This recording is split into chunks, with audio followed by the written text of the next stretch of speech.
Nous sommes de retour sur le plateau de TV Finance pour le mini-mac de la lettre de l'acheteur en partenariat avec place-de-la-bourse.fr et il est l'heure désormais de retrouver sur notre plateau Maxence De Villers. Bonjour Maxence. Bonjour. Bonjour, merci beaucoup d'avoir accepté notre invitation. Maxence, je rappelle que vous êtes analyste commo agricole chez Agritel et qu'avec vous on va parler inflation, produits agricoles, spéculation. Mais avant de commencer, c'est l'actualité un peu brûlante sur les marchés des matières premières agricoles. C'est la publication mercredi dernier du rapport USDA 2023.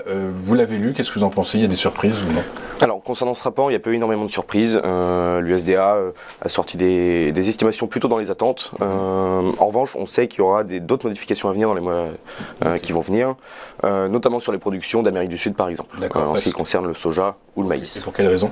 À cause d'une sécheresse qui a frappé l'Argentine et le sud du Brésil, et diverses intempéries. Ok, alors vous parlez justement des phénomènes météorologiques qui étaient finalement, je dirais, le catalyseur principal des marchés agricoles jusqu'à l'année dernière, puisque l'année dernière, patatras 2022, les marchés agricoles sont entrés dans une nouvelle ère, une ère d'incertitude, chamboulée par un conflit armé sur le sol européen, qui a mis en exergue la fragilité des systèmes alimentaires jusqu'alors en place.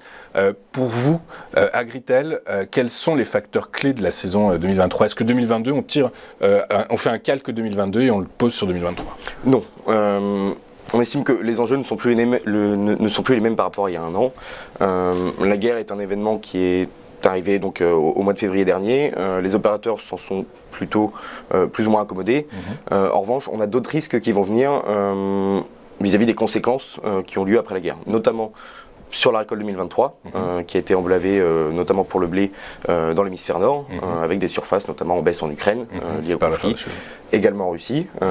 Et il y a également une autre question, qui est plutôt sur le corridor d'exportation depuis l'Ukraine, qui avait été reconduit au mois de novembre jusqu'au 19 mars, et qui doit encore être reconduit après ce 19 mars. D'accord. Effectivement, s'il n'est pas reconduit, ça crée un goulot d'étranglement mécaniquement, moins de matières premières sur les marchés, les prix montent, quoi. C'est ça. Ok. Est-ce qu'il y a d'autres facteurs comme par exemple la crise sanitaire? Est-ce que l'ouverture de la Chine, c'est un facteur auquel il va falloir faire attention?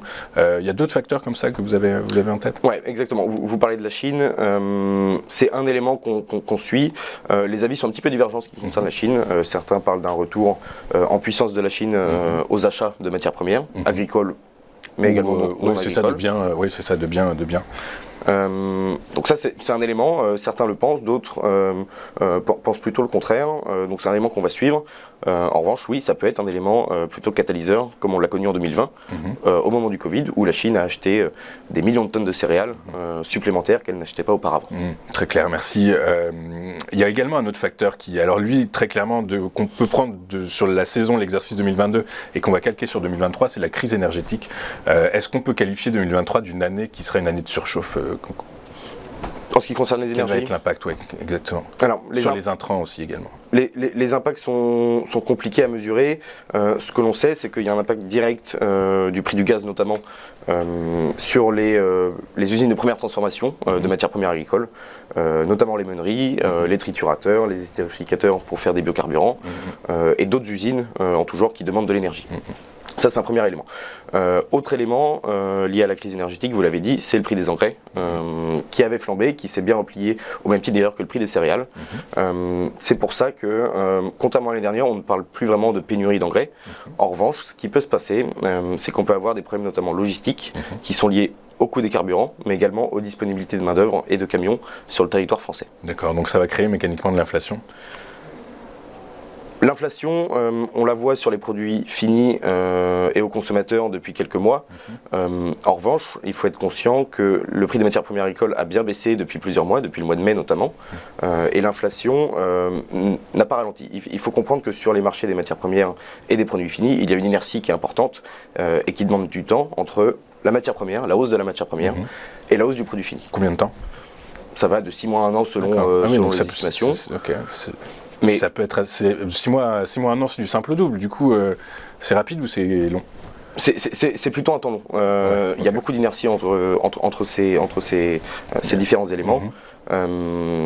On le voit bien d'ailleurs puisque l'inflation est encore là, alors que, comme je l'ai dit avant, les prix des matières premières ont baissé depuis le mois de mai. Ouais, très clairement. Alors il y a l'INSEE qui a publié ses prévisions d'inflation pour les 2 premiers trimestres 2023. La composante principale, c'est les produits alimentaires. Ouais.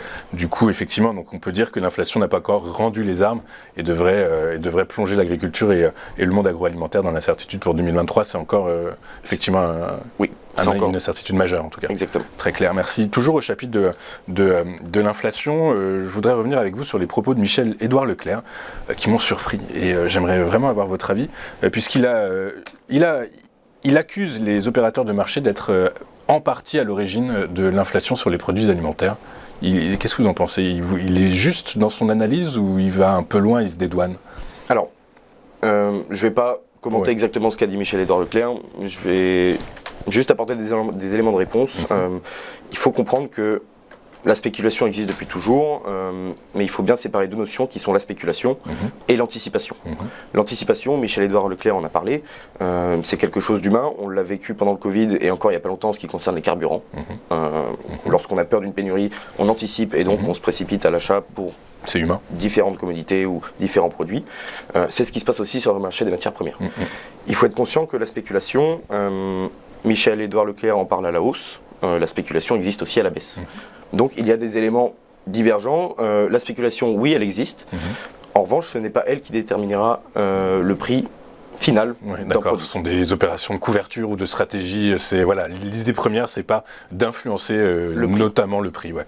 Ok, très clair. De toute façon, alors il y a un rapport du Sénat et de l'Inspection générale des finances qui a été publié fin 2022 qui dit globalement fournisseurs et distributeurs ont comprimé leurs marges au cours de l'exercice 2022 et que l'inflation, justement pour éviter l'inflation des produits et l'inflation auprès des consommateurs. Merci Maxence, merci beaucoup d'avoir été avec nous ce matin. Maxence de Villers, Como-analyste chez Agritel. On marque une courte page de publicité, on se retrouve dans un instant pour la suite et la fin de cette édition du Mini-Mag de l'acheteur. À tout de suite sur TV Finance.